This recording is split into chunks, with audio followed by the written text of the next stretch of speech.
Maintenant, qui est à risque du cancer de la peau, puis qui doit faire attention et consulter si on voit qu'il y a une lésion qui change l'aspect, qui fait une bosse, qui grossit rapidement, qui saigne, qui croûte, et dont votre entourage, surtout parfois pour le dos, on se voit moins, a repéré une petite lésion nouvelle puis qui se modifie. Donc, les personnes à risque et qui devraient consulter un médecin si une lésion est suspecte, elle est nouvelle ou si elle s'est transformée. Ce sont soit des gens qui ont attrapé des coups de soleil dans l'enfance. Donc, un bon coup de soleil dans l'enfance nous met plus à risque de cancer de la peau en vieillissant.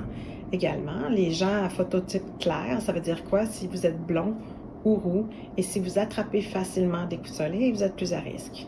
Également, si dans votre famille, vos parents, vos oncles, vos tantes ont fait des cancers de la peau ou si vous-même vous en avez fait, vous devez être suivi plus régulièrement. Un autre facteur de risque, c'est si vous avez de nombreux grains de beauté, 50 à 100 grains de beauté, donc des grains de beauté multiples, vous êtes plus à risque. Donc, grosso modo, c'est les choses à vérifier et n'hésitez pas à consulter. Votre médecin de famille est là, une infirmière. Maintenant, il y a des sites sur Internet aussi pour faire de la télédermatologie et consulter. C'est un peu le nerf de la guerre.